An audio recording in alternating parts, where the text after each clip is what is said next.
السلام عليكم البنات، مرحبا بكم في قناة ام هنا. اليوم جبت لكم وصفة تاع الزكام او السعال الحاد. نتمنى يعجبكم الفيديو هذا وتابعوه للاخير. وهذا دواء طبيعي سر للسعلة الحادة. نديروها البنات، ديروا السكر نحرقوه على شكل كراميل، ما تحركيش، خليه حتى يتحرق السكر تاعك كامل ولحولو الماء. نحطوه على النار يتحرق هذاك السكر تاعنا. ها هو كي البنات تحرقناه هنا، لحولو الماء سخون حتى يذوب السكر تاعنا كامل، تحسي به رجع سيرو، السكر تاعنا يرجع سيرو. وشمي الريحه هذيك تاع الدخان تاع الكراميل، هي اللي تحلك الانف تاعك تنحلك الزكام وتنحلك الخشم كي يعود مغلوق يتسرح. والسكر معروف من نهار كان الناس الكل يديروه كراميل ويشموه الناس اللي عندهم الانف مغلوق. هنا صفوها البنات، صفوه، شوف كيفاش جا سيرو ما شاء الله.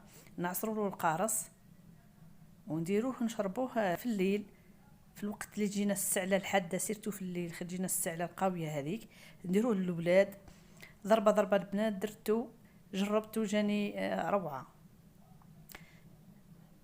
خير من الدويات اللي نشربوا، في الدويات ما ينفعوش فينا. نديروا الدويات طبيعيه ناجحين. انا على التجربه تاعي جربته ودرتو، جاني ما شاء الله، حسيت بالشفاء منه. وعصروا فيه القارص كميه. وقلت لكم اللي عنده عيدان قرفه يلوح عيدان قرفه ويلوح الطيب، اللي يحب النكهه تاع الطيب وتاع القرفه يديرها، اللي ما حباش يكتفي بالقارص والسيترون السيرو تاع السكر. نحركوها البنات نشربوه كي تيزانه. اللي ما يقدرش السكر بزاف يقدرش يشرب، ما يشربش، يدير كاس برك فنجان صغير واعطوه لوليداتكم. وانتوما ثاني كيف كي ترقدوا في الليل اشربوه. دواء طبيعي 100%، وما تخافوش البنات، يحل صدر سيرتو اللي عنده السعال القوي هذاك اللي يسعل بزاف.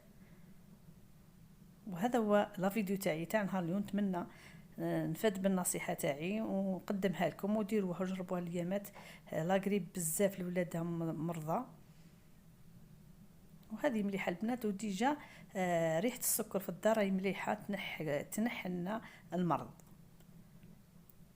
وهذا هو البنات، ديروا وجربوه وردونا في التعليقات. وما تنسوش البنات ادعمونا وديروا لنا ابوني وديروا لنا اشتراك. ها هو البنات، جيكم سيرو طبيعي. اللي يحب يزيد يشرب معاه زيت زيتونه معليش، اللي يقدر لها، اللي ما يقدر لهاش يكتفي بالقارص والسيرو هذا.